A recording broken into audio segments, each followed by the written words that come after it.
afternoon and good evening, wherever in the world you are. Welcome to TFH, the full 100.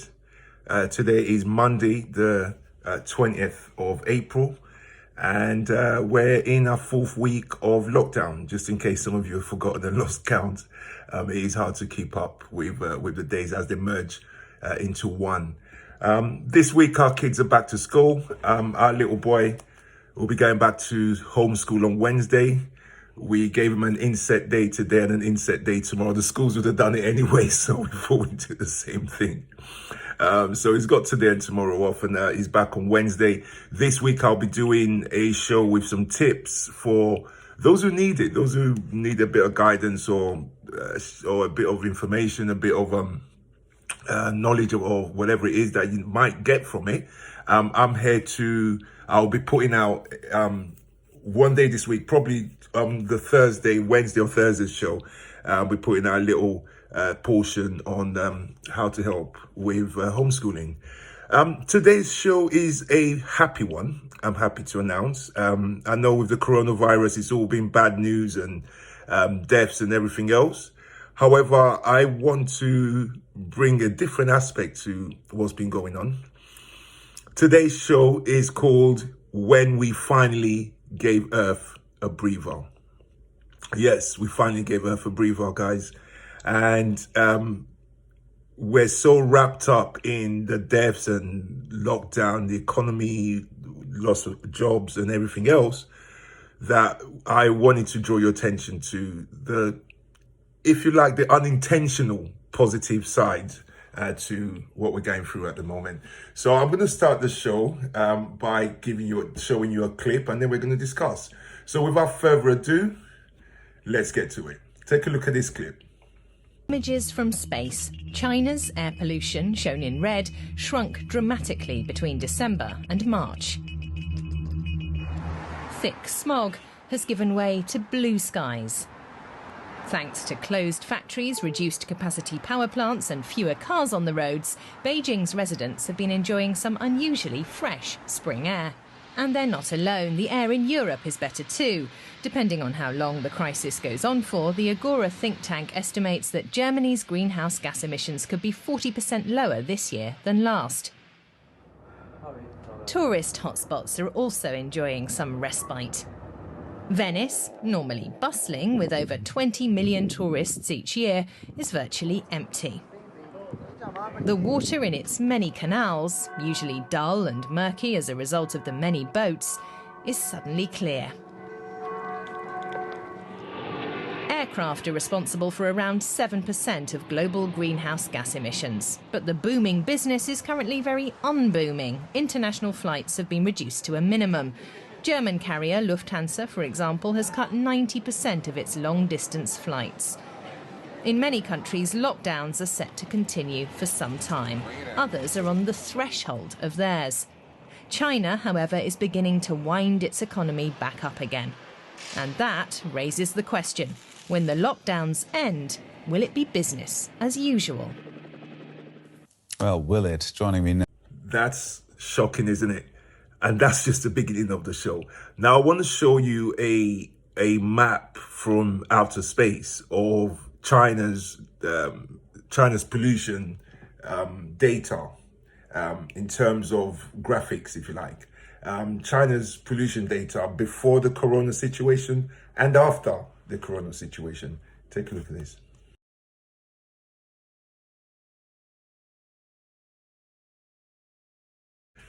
Right, it's pretty shocking, guys. I mean, this is something I remember. A friend of mine put a post up a while back about the 5G stuff. This is before I started this platform, and I commented on it about some of the side effects, and I think people was totally lost. Somebody said to me, "Shut the door on your way out," Spencer.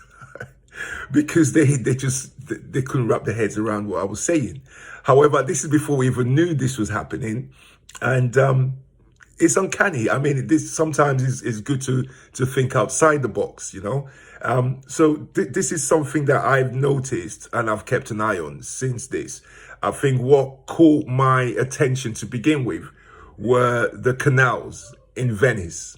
Oh my God. Any one of you who's ever been to Venice or seen pictures of or movies about Venice, you know the canals are something you don't even want your you don't even want you don't want to throw a wrap of McDonald's into that, because you'd think the paper, the McDonald's wrapper, would get contaminated. That's how horrible and nasty they looked. Have a look now and see what they look like. Take a look.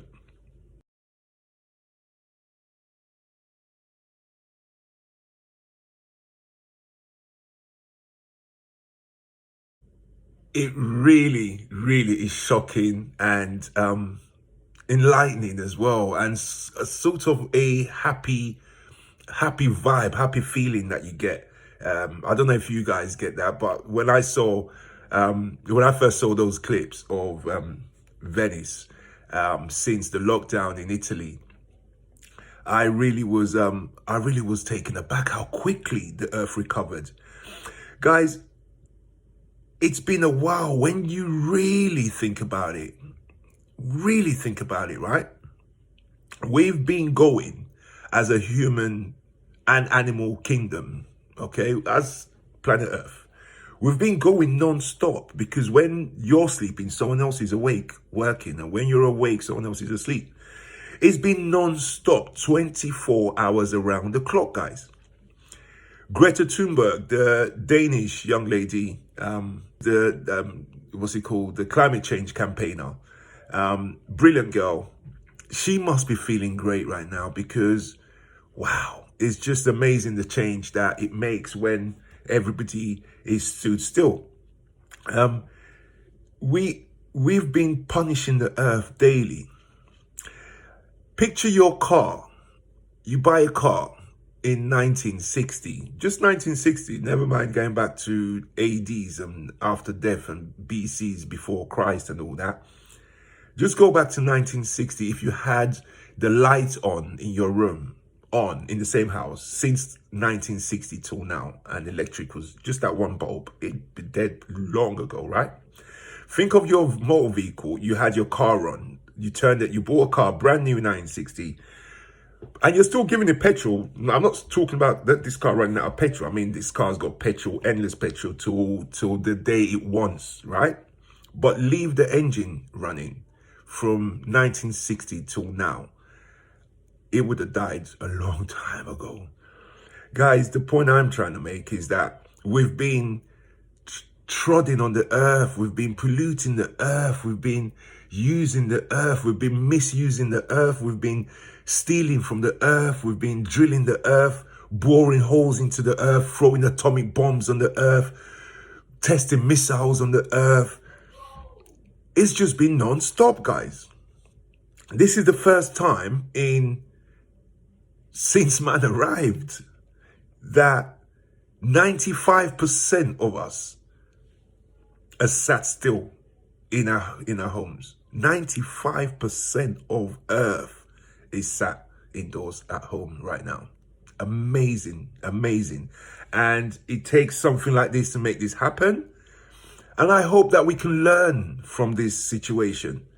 I personally, at the end of this show, and I hope I get the support from all of you, but I'm going to start a petition, guys, to petition the governments across the world. And I'm going to hashtag Greta Thunberg into this, to call for a 7-day breather right across the earth on the same day and finishes on the same day. It will be fantastic, my people. Think about it. If we can nominate 7 days every year, that doesn't change the date depending on what country you are, okay? Because then it defeats the purpose completely. If we can just get 7 days that we give the earth a little 7 days to wash itself, clean itself, take a breather, do a bit of exercising, do a bit of press ups, get back in shape, and 7 days later, it's ready for us to come back. That would be a brilliant thing. So I'm going to be starting my petition this week. You guys look out for it, and I hope you guys sign it and make it go viral. We want the governments of the world. Basically, the petition is this. We want the governments of the world to sit down together, and all the campaigners as well, the climate change campaigners across the world, the UN, Bill Gates, everyone of influence, sit down and speak to the whole world. Let's come together and pick 7 days, whatever months. I don't know. We vote on whatever month it is. I don't particularly care. Obviously, people would love it to be in the summer, so it'd be nice if it was in the summer.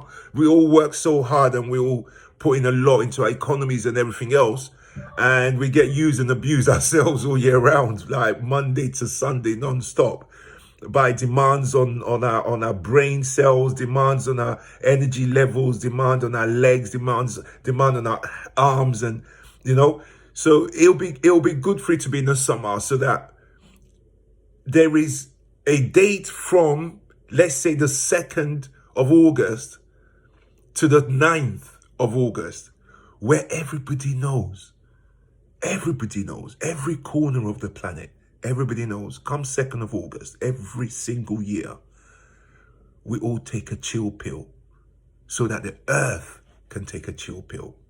Wouldn't that be fabulous? Nothing like this has ever happened. Nothing like this has ever been proposed. And nobody would have thought about anything like this until now. It took the virus to teach us this, my friends. Let's learn a lesson from this, okay? Let's start giving the earth a breather for 7 days every year as a one world community. And I mean, let's have the shops that are open now, getting us through, the Tesco's, the banks. If it falls on a weekday, obviously the Tesco and the banks, but even then, short days, open from 10, close at 2, because now it'd be a tradition. So it's only for a week, so everybody would have done their shopping coming up to it. Everybody would have got their drinks in coming up to it. Everybody would have got all what they need coming up to it, because this is not an unknown. This is a known, a man-made planned vacation for planet Earth, Mother Earth. I hope you support it. And I hope we make that go viral. I'm going to put it together. Those of you on my Facebook page, look out for it. Those of you on my YouTube channel who subscribe, look out for it. Push it out to your friends and colleagues. And anybody who comes across this video, please support it. I will be starting it this week. And I should have it up and running latest by Thursday. I spoke about Venice, didn't I? So look at the before pictures.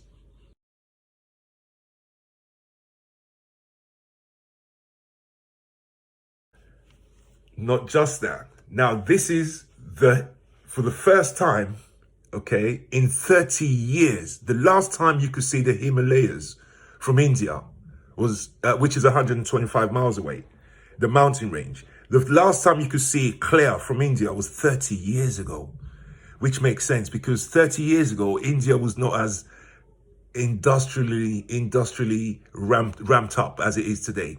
It weren't as vibrant in terms of industry and production as it is today. So all of that effort to build up the economy in the last 30 years has decimated their atmosphere. So have a look at the view from India of the Himalayas. Fabulous view. Have a look. And now here's a picture of the Taj Mahal under the old ways. Now, the Taj Mahal today, or the area surrounding it today, have a look at this. Birds flying and everything, have a look. Now, that's fantastic to see, guys. It's great to see. However, let's remember that we are coming back now. Germany, for example, was starting to unlock slowly. Italy starting to unlock slowly. Unfortunately for Singapore, they unlocked, and now they have a second wave of infections, which I've been banging on about, guys, on this platform, telling you guys, do not let the governments tell us to go out without public testing, without a testing site at every tube station, every train station, at every police station. And if there isn't police stations close enough to people, then find a local post office, whatever is the center of the town that everybody, all 65+ million of us can get to one. Whenever they complete that, and have the data from that, I'll be happy to go out, because then we'll be unlocking based on the data rather than unlocking based on some foolish person's idea. I mean, our government's still telling us that until the Public Health England tells them masks are required, they're not advising it right now. Which to me is really unbelievable, because I mean the least you should be telling people is, even if Public Health England comes back, people, I'm advising you to please use masks. We're waiting on advice from Public Health England. However, even if Public Health England come back and say they don't think it's required, our advice as the government is to protect yourselves at all times, because there is too much we do not know about this virus. Now, that's the advice that any common sense government should be giving at this time, even before you know anything about it. Common sense. Anyway, we're coming back down from lockdown now. Some countries are coming back. I think we got another 3 weeks. This is week 1 into that next 3 weeks. So after this week, we got 2 more weeks officially. However, that takes us into sort of the early May, sort of the 10th, around the 10th-ish of May, that takes us into. I believe we're going to be on lockdown till June, personally, because our government still hasn't got its act together on supplying all PPE that all hospitals need. It's still a crisis here. We were expecting a shipment from Turkey yesterday. 4 million, or is it 4 million? I do believe, masks and gowns and stuff like that. Turkish shipment didn't arrive, guys. Now, anyone who's still in denial that we are suffering as we are today because we left the EU and the way we handled our European friends, anyone who's still in doubt of that, don't take my word for it right now. Just keep paying attention. When last did you, just remember this, did the UK used to buy medical gear from Turkey? Turkey. Did we used to buy medical gear from Turkey when we was in the EU? If you don't know that question and you care, go and have a look in it, right?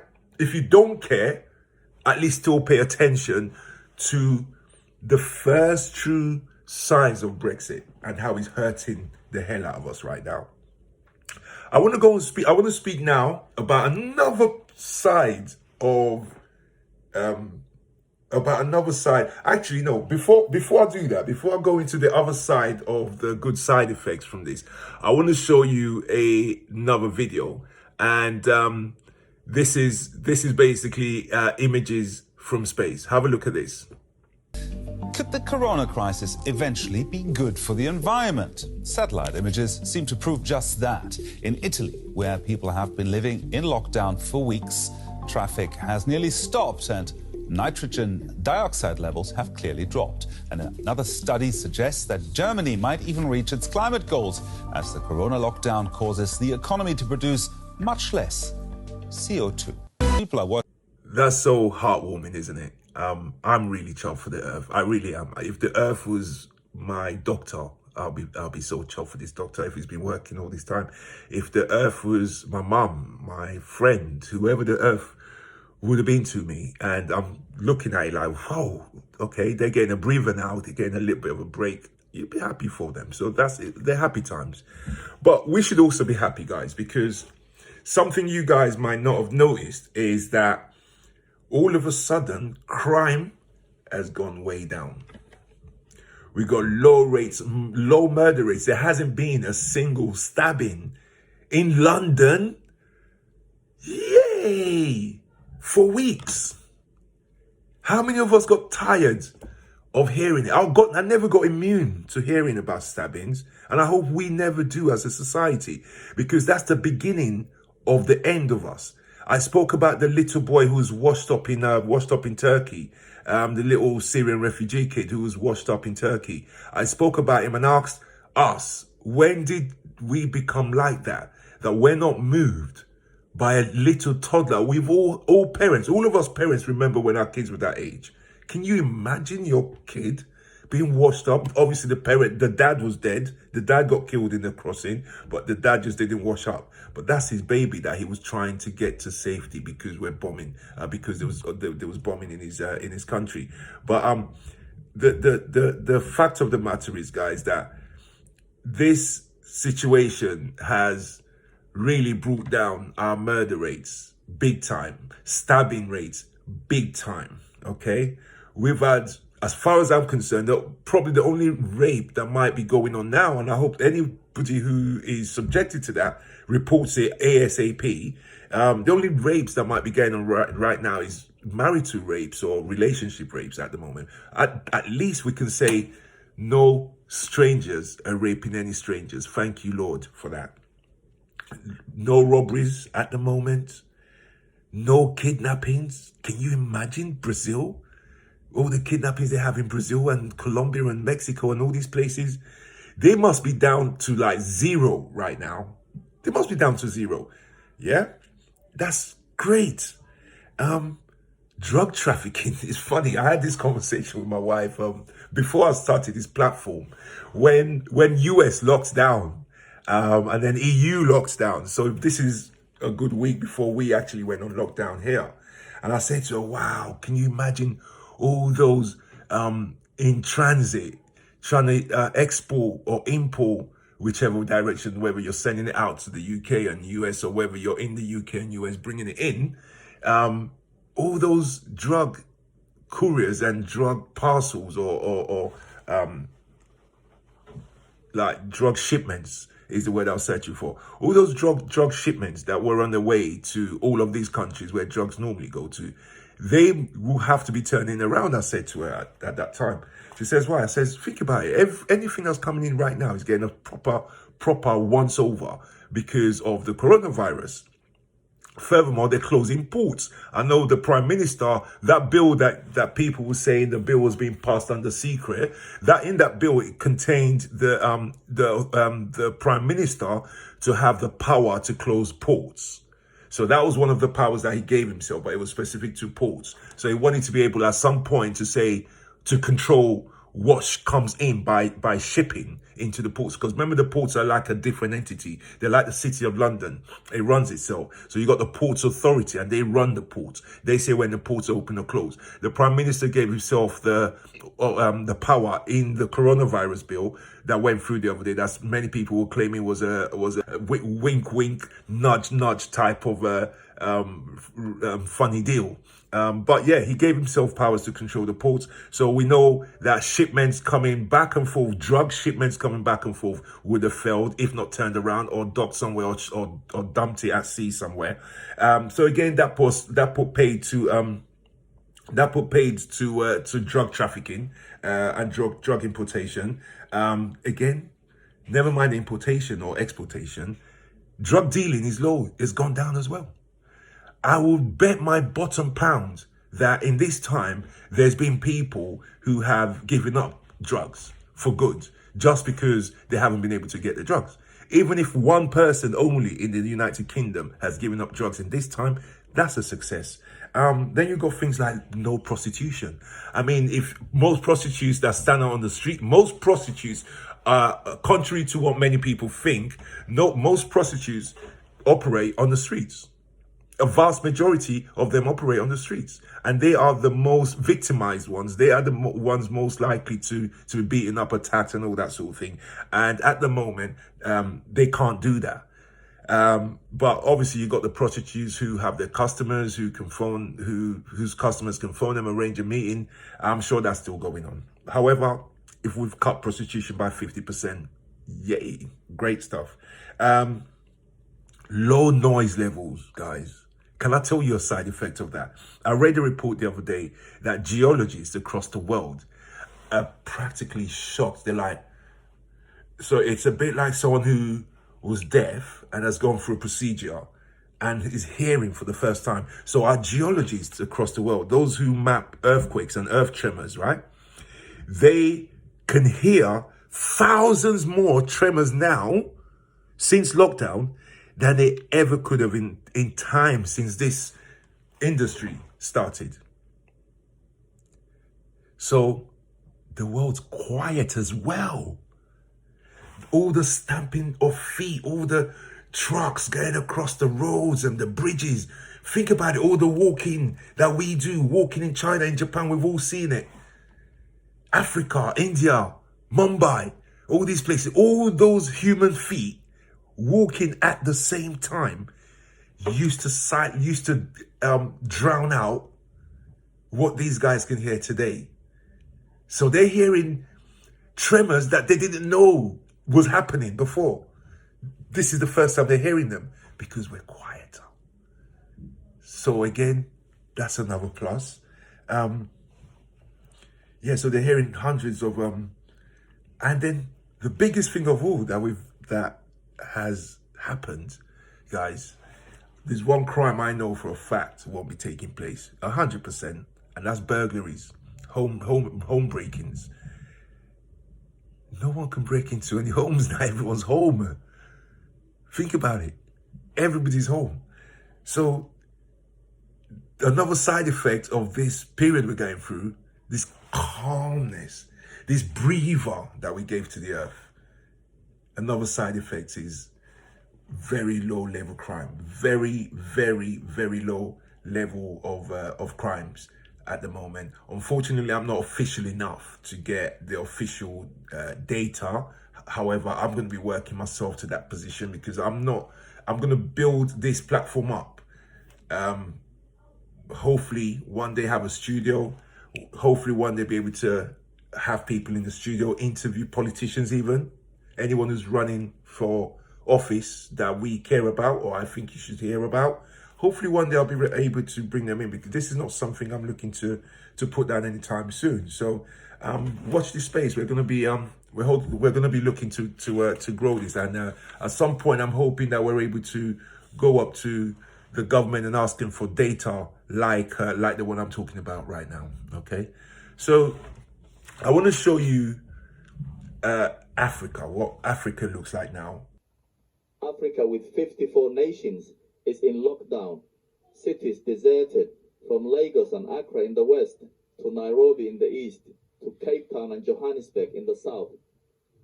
A continent of more than 1 billion people is the least affected by the virus. But the pain of hunger is driving people onto the streets looking for food. Here in Lagos, the threat of starvation a more immediate danger than the coronavirus. If this continues, we're afraid that some people might starve. Some people might starve, and that is already happening.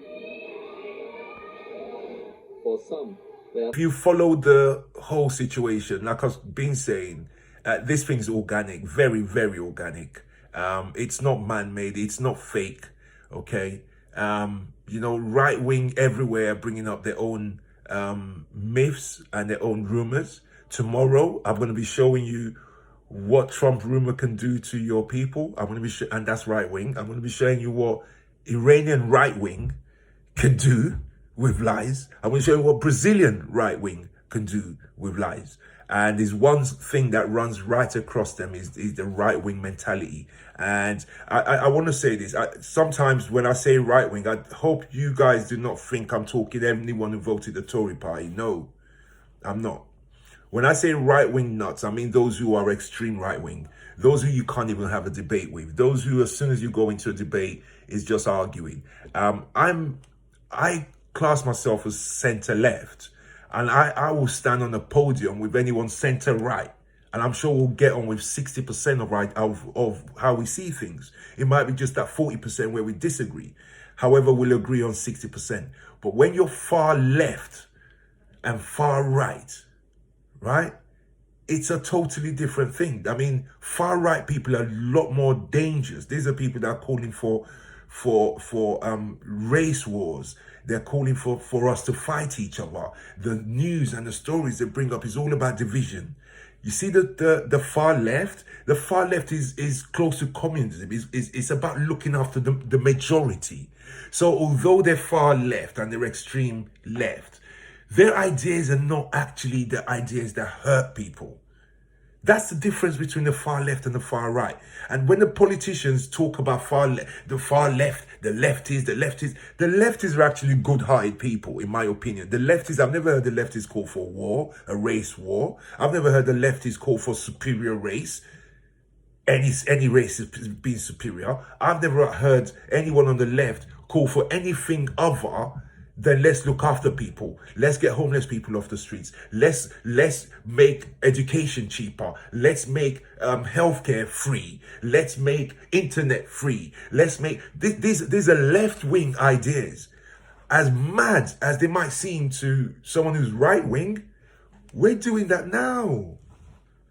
What we're living in now, 80% the government's paying wages of, the government giving you handouts, the government giving you grants and loans, is what the Chinese were doing. When I told you about the Chinese the other day when I done my video about Chinese picking on black Africans, is what the Chinese do. The Chinese give their people loans when they go abroad, actually encourage them to go abroad and give them loans. So we're living under a left-wing regime during this lockdown. Can you imagine what a right-wing regime will be like under this situation right now?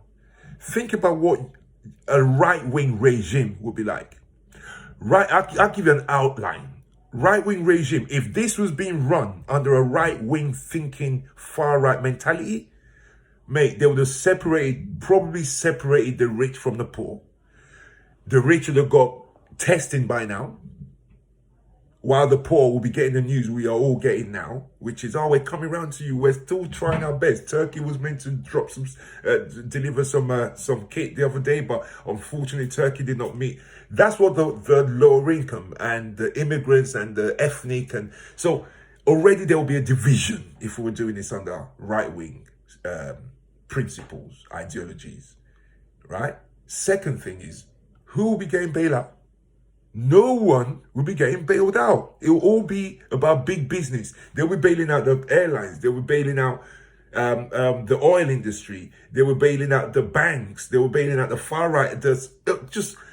It will be run so different. So guys, when you hear me say right-wing nuts, I'm not talking you who voted the Tories. However, what I am saying to you and you who voted the Tories is, next time we go around to vote, make an informed choice. Don't go with a one topic situation. Go with more than just one thing. Who will have empathy for you the most out of these two people you're looking at? Who will care when your child's sick the most out of these two people? Who will care if you lose your job out of these two people? Who will care if there's a crisis, a medical crisis that hits the planet again out of these two people? Okay, then you can go to your Brexit. Okay, he's saying we'll get out of Brexit in January, and he's saying we'll get out in 2 years' time. All right, pick those things last, but pick the things that actually affect your well-being first. That's all I'm trying to say. And then the choice is yours. I'm not going to tell no one who to vote for. Everyone's got their reasons. However, all I'm saying is look at your reasons other than just one topic, or other than what your dad used to vote for, what your mum used to vote for, what the pals at work vote for. Don't go with those things, because they might be, the person who's influencing everybody might be voting that party only because his own dad voted that party his whole life. So he's come and he's saying, yeah, vote them, regardless of what the policies are, regardless of who's standing. I mean, we voted people like John Major in this country. John Major to run a country. Thank God we didn't go into the Second World War then, when John Major was in power. And thank God this is not the Second World War right now. Because I'd hate to think what these guys will be doing when you read and look at what Winston Churchill did, the decisions he made, the crucial moves he made at the right times, just in time. When you study that and you look at the two people, right, that I just talked about, John Major and Boris. Tony Blair, I think, would have been a good prime minister in this time. Gordon Brown, I believe, would have been a good prime minister in this time as well. Right? Corbyn, jury's out. He would have done the heartfelt things, so he would have rescued people, I believe. However, whether he would have had the muscle to garner people, to get people together and the country would have had the respect for him, for us to be proceeding smoothly. That's where my doubt is. However, I believe he would have done the right thing in terms of what all the stuff that Boris is doing now. I think he would have went further, right? But all that aside, I want to show you now another clip, okay? There is one category basically of people, there's a category of creatures who are missing the traffic. The Earth's not missing the traffic, but watch who is missing the traffic. Take a look. This lynx seems happy to see some humans again. Just like this ostrich, cheerfully welcoming the camera crew here at the zoo. The ones who feel it the most are the highly intelligent creatures like apes and parrots. The sudden lack of stimulation is a problem for them. For us, it would be a bit like having our TVs removed from our homes. After all, visitors are a key source of their entertainment. Animals throughout the zoo seem to be looking out for any human contact. Others are becoming more intimate with their fellow beasts. Birds, in particular, are focusing more than usual on their mates. Before, they were often distracted by visitors. Keepers say that once the corona crisis is over, they expect to see a little baby boom. Yeah, they seem to be missing humans, aren't they? So that's the downside for them. They're thinking, where's all these people gone? Where's the regular ice cream I used to get? Where's the popcorns I used to be able to pick off their hands, right? But don't worry, guys, we'll be back soon, okay? Now, I want to finish this video with a quick video on some regularly asked questions about corona. Please listen to these carefully. Get a pen and a paper if you like. It took me time to put something like this on because, as you know, this platform's all about telling the truth. And there's been so much. You can use lemon, you can use vinegar, you can use this, you can use that. There's been so many people who all of a sudden want to tell you how to beat this thing. For God's sakes, in America, the black people and black bishops and certain black doctors were telling people that black people don't catch this. Okay, so there's been so much crap that I needed to sieve through and really find the reputable ones to put on this platform because, like I said, my platform's all about putting out real stuff, telling you real news that other news channels might not have told you. You know, for example, we've been calling out Boris. It's only this weekend now that the Sunday Times have called him out. It's only this weekend that Sky News have called him out, that BBC have properly called him out on things moving too slow. I've been calling them out since last week. Since the beginning of last week, a week ago today, I've been calling them out because our nurses were still going without PPEs at this point in time. So this platform has always been about telling the truth, and it's always going to be about telling the truth because that is what we deal in. So here's some advice that I think will be beneficial to you guys. Take a look. With the weather. Does hot weather help stop or slow the virus? Many infectious endemic diseases respond to weather conditions or have seasons, like flu, which is most prevalent in the northern hemisphere in the wintertime. That's not just because it might remain intact outside the body for longer in the cold or the damp, but also because wintertime is when people tend to group together in enclosed spaces. Most of the most severe coronavirus outbreaks so far have been in places that were still in the midst of winter, but where spring is now on the way. We don't really know yet whether when things heat up in the northern hemisphere, it'll slow the spread of COVID-19, but there is reason for cautious hope that it might. Related coronaviruses have been shown to have seasonality, but the WHO has warned that at this point, we very much just have to wait and see. What's the lifespan of the coronavirus? A study released a few weeks ago in the New England Journal of Medicine looked at exactly that question and came up with some ballpark figures. At first, looked at how long the coronavirus remained in the air. and found there were still viable levels of it after 3 hours. The researchers also looked at materials like stainless steel and plastic and found that the virus survives on those surfaces for up to 3 days. On cardboard, it only remained viable for around 24 hours. It's important to say that those tests, they took place under strict laboratory conditions, so you can't really transfer those results one-to-one in the real world. In all likelihood, those are probably pretty conservative estimates, and the virus won't survive that long in real-world conditions on those surfaces, but they do provide a kind of a rule of thumb. Can the virus spread when money changes hands? Paper banknotes and bills are not all that different than surfaces like cardboard. So yes, you can expect the virus to survive for a while on their surfaces. Other studies have shown that money does regularly collect and spread other microorganisms.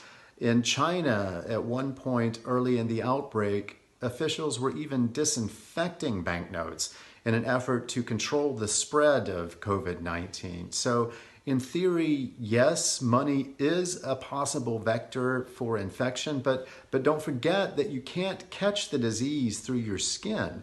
The virus has to get into your respiratory tract, and it does that via your hands when you touch your face. So if you avoid doing that and wash your hands thoroughly after conducting any monetary transactions, it should be an effective way to limit any risk. Now, that is 100% verified, vouched for, facts for you. And I hope it helps, okay? I want to finish this video by repeating my call. I will be starting, people, a petition to ask all governments across the world to pick a 7-day period where all of us, I mean, it has to be all of us or it doesn't work, and where all of us really just put a break on everything, and we should all respect it. If it's pitched and advertised and promoted in such a way that we can educate people, you know, and I wouldn't want it enforced to the point where people get in trouble for it or anything like that, which is why the messaging is key. You don't want someone like Trump in power these times next year. So hopefully Joe Biden will beat him. And also I'll be bringing you some talk about the American elections as time goes on as well, because I've been following that stuff since I was a kid. You know, so a lot of people just started to follow when Obama was running. My wife would tell you, we was in the Seychelles when he won Iowa, when I didn't think he was going to do anything, and he won his first primary in Iowa, beat Hillary Clinton in Iowa. That's when I sat up. I remember I sat up on the hotel bed and looked, and I thought, oh my God, how did he do that? I mean, to me, Hillary Clinton was a done deal, but he beat her hands down, and then I knew he was going to beat McCain, Senator McCain. I knew he was going to beat him. But anyway, I'm going to be keeping you guys in touch with the American side of politics and how things are going and all of that. But guys, I want us to support this petition to give the earth a breather. Once a year for 7 days. Let it clean itself. Let it get a bit of a rest. Let the birds come out. You saw the birds in India all flying, all happy. You know, let the earth rejuvenate once a year from here on in. Let the people coming after us 200 years from now, when they're asking why is it that everybody stays home on between the 2nd and the 9th of August, Mom? Why is everybody? Well, son, you know, 300 years ago, or whatever it might be, 300 years ago, the world went through a really terrible time, and you know, and the people at the time decided, look, this is time to start letting Earth breathe a little and give Earth a week to breathe. I hope we actually support something like that, and I hope we put it in place. And I know what Earth will say about it. You'll see what Earth will say about it at the end of this show. All right, guys. So I hope you've enjoyed this light-hearted version of my show. My show is going to come in all different shapes and sizes. It really is. It's about informing you. It's about drawing your attention so you can stay informed. I'm drawing your attention to the positive side effects of lockdown, so that you know that it isn't all negative. It isn't all economies are going down, people are out of work. There is a good side to it, and the earth appreciates it. So guys, I hope you've enjoyed the show today, and I hope you've enjoyed the videos and the pictures that I put up, and I hope you support my petition as well to give the earth 7 days every year from here on in till the end of time. Right, so listen, it's Monday, back to school week, so I'll be talking to you guys tomorrow about the situation the countries are suffering due to ideology, and that will be the crux of my show tomorrow. So guys, thank you for listening to my show. Thank you for watching. Share, subscribe. Subscription is key, guys. And remember, we do need technical support. Not so much money, but we need technical support, technical advice, expertise advice. If you know how to push videos up the scale, we would like to speak to you. Guys, thank you very much once again, and have a good day. Bye-bye.